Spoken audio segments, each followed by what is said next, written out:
প্রত্যেকটি ভোট কেন্দ্র যেটি আড়াই প্রাথমিক বিদ্যালয়, সেখানে অল্প একটু রাস্তা আছে কাঁচা, সেই রাস্তাটা স্যার আমরা ইতিমধ্যেই সেখানে আমাদের 4 চাকা যে কোনো গাড়ি যেতে পারবে। তো আমাদের যাতায়াতের ক্ষেত্রে কোনো ধরনের সমস্যা নেই স্যার। আমাদের প্রত্যেকটি ভোট কেন্দ্রে বিদ্যুতের সংযোগ রয়েছে এবং আমাদের যে ভোট কেন্দ্রগুলো রয়েছে 71টি, এর মধ্যে 31টিতে আমরা অলরেডি সিসিটিভি স্থাপন করা হয়ে গেছে। বাকি যেগুলো আছে সেগুলোর জন্য আমরা বরাদ্দ পেয়েছি এবং আমরা যথাসময়ে আমাদের 71টি ভোট কেন্দ্রে আমরা ইনশাআল্লাহ সিসিটিভি স্থাপন করতে পারবো।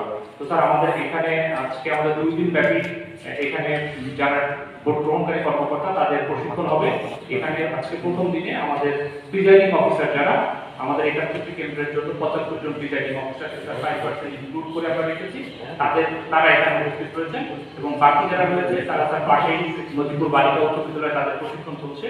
তো স্যার আমি কথা না বাড়িয়ে আমরা আসলে আমাদের যারা অতিথিবৃন্দ রয়েছেন, আমাদের রিটার্নিং অফিসার সহ আমাদের পুলিশ সুপার মহোদয় রয়েছেন, আমাদের আরপিসিও মহোদয় রয়েছেন, আমরা তাদের কাছ থেকে এই